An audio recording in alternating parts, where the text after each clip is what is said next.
Olá pessoal, tudo bem?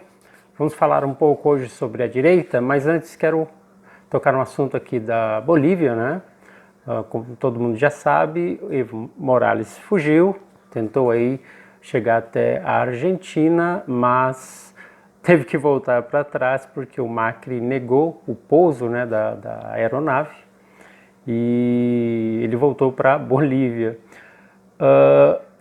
O México deu asilo político a ele, né? Eu não sei como é que vai ser esse trâmite, não sei se vão prendê-lo, né? Os militares aí estão à procura do Evo, né? Que ele está fugido.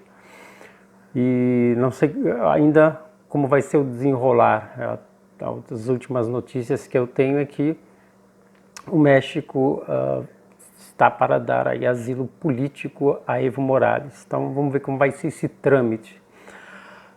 A questão é o seguinte, quem poderia tomar o lugar do Evo Morales, né? Tem o Carlos Messa, que é de esquerda e vai trocar 6 por meia dúzia, né? Tira o Evo Morales, entra outro esquerdista, né? E não tem essa de esquerdista ponderado, esquerdista esquerda-centro, não, esquerdista é esquerdista e não tem o que falar a respeito, né? Ele vai dar continuidade ao governo do Evo Morales, caso ele entre no lugar, e continuidade a todo o trabalho do Foro de São Paulo, né? Existe um outro candidato, não sei o nome dele, que ele é liberal, né? E esse é um outro problema, porque os liberais são como a bucha de canhão, né? É o alimento para comunista. A liberal é a privada onde o comunista senta, né? Então é complicado, não sei o que pode sair daí, né? Se existe aí outro candidato de direita com uma posição mais conservadora, mas vamos aguardar, né, o desenrolar de toda essa história. E eu falo do liberal porque é o seguinte, a pauta liberal ela é anticristã, né? A pauta liberal ela está alinhada com as pautas progressistas que na realidade são comunistas, né? Ideologia de gênero, aborto, liberação das drogas. Então essa direita que se diz direita liberal, ela está muito aí alinhada ao progressismo e, obviamente, né, ela é uma nova roupagem, né, de um comunismo que está muito mais criptografado, né?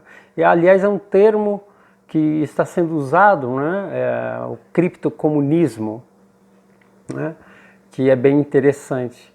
E o regime comunista socialista ele tem essa característica de se transformar, de se metamorfosear conforme as condições, né? Ele se adapta em circunstâncias, em condições quando necessário. Então, enquanto ao Foro de São Paulo, né, o que acontece é o seguinte, pode ser uma estratégia do Foro de São Paulo com relação ao Evo Morales, como a sua imagem já veio se desgastando, né, e por conta aí dos crimes eleitorais, né, as questões aí das fraudes, né, nas campanhas que houve, né, essa última foi descarada, mas então a imagem do Evo Morales já veio se desgastando, já começou um repúdio, uma repulsa por parte da população. Pode então ser uma estratégia do Foro de São Paulo dizer, olha, sai fora, a gente vai colocar outro no teu lugar e aí nós continuaremos aí com os trabalhos, né? Então pode muito bem ser uma estratégia do Foro de São Paulo, né, obrigando o Evo Morales a fazer essa renúncia, para que eles possam colocar um outro aí que não tenha a imagem maculada, né, não tenha a imagem tão desgastada como a do Evo.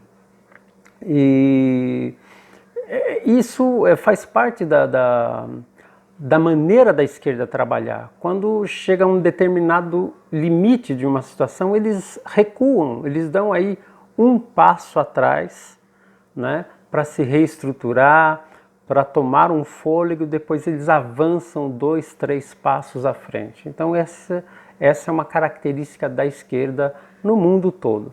Tá? Agora eu quero falar um pouco sobre a direita, né, os erros que a direita, os defeitos, né, que a direita tem, os erros e por conta disso os erros que ela vem cometendo. Infelizmente, a direita aqui no Brasil, ela sofre muito com a questão do ego, né? A direita ela tem esse ego muito exacerbado, né? Que acaba gerando desunião, que acaba gerando discussões internas que se tornam públicas, né? Enquanto a esquerda tem os seus conflitos, né? Só que eles lavam a roupa suja na casa, eles não colocam a público. O problema é que a direita aqui no Brasil acaba levando as suas discussões internas para o público, para todo mundo ver, o que acaba desgastando a imagem do próprio movimento e alimentando ainda mais conflito entre os apoiadores do governo, né? E isso acaba virando uma bola de neve. Tá? Então, o ego acaba trazendo todo esse efeito dominó, né? De desunião, de conflitos, de discussões internas que acabam vindo a público, são feitas, né, nas redes sociais.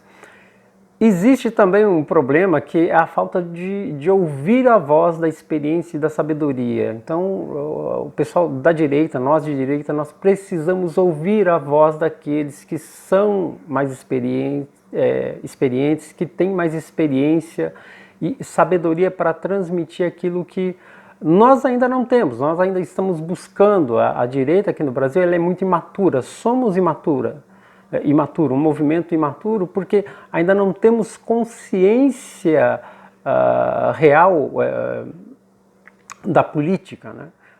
Dia a dia nós vamos aprendendo aí um pouco mais, né?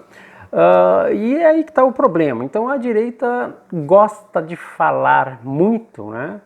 Mas tem problema em ouvir. Então nós falamos muito, gostamos de falar, mas temos problema em ouvir. Tá?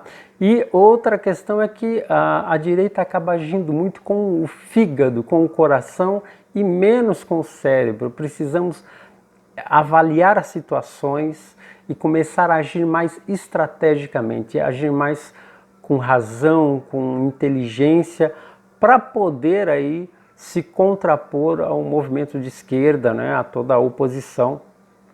E eles têm experiência e estão aí passos à nossa frente. Então nós precisamos corrigir isso aí, tá? A outra questão da esquerda que eu tenho observado muito, que eu acho um erro crasso, é que nós ressaltamos muito, nós valorizamos muito a mera informação, né? E eu diria até mais, além da mera informação, da própria fofoca. Nós valorizamos, nós damos muita importância, muita atenção para a informação, para a mera informação, e nós desprezamos o conhecimento, tá? Seja por preguiça, seja por hábito, né, por uma questão cultural. Ou seja, nós precisamos ler mais, estudar mais sobre a própria direita, sobre o próprio conservadorismo, sobre a esquerda, conhecer mais os inimigos. A verdade é que é um problema geral, né, da humanidade. Nós estamos muito imediatistas, queremos respostas simples, queremos respostas rápidas, e as coisas nem sempre são assim, tá? Nem sempre as respostas, via de regra, né? As respostas, elas não são tão simples e não são rápidas, né? A vida acaba provando isso pra gente. Então, precisamos sentar a nossa bunda na cadeira e começar a estudar, ler livros, né? Livros sobre determinados assuntos, se aprofundar em assuntos, em vez de ficar apenas na superfície, no diz-que-me-diz-que, nessa coisa de repetição, né? Como papagaios. Então, nós precisamos de conhecimento, porque a mera informação, ela jamais será um antídoto contra a ignorância e contra a mediocridade. Nós precisamos de conhecimento, conhecimento teórico e prático, né?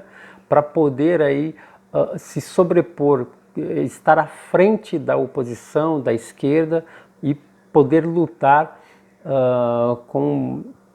com essas armas. Então, nós valorizamos muito a informação, a mera informação, que é importante, tem a sua importância, mas o que precisamos de fato é conhecimento, né? Então, nós não temos paciência para assistir um vídeo um pouco mais longo, nós queremos a informação rápida, né? Digerir tudo muito rápido. Então, vídeo no YouTube a 3 minutos, 5 minutos máximo, se passar disso a gente não tem paciência para ver, então não temos paciência para assistir uma aula, para uma explanação, algum tipo de análise que é importante, que nós precisamos e, no entanto, nós não temos essa paciência. Precisamos ter mais paciência e buscar mais conhecimento além da mera informação, tá?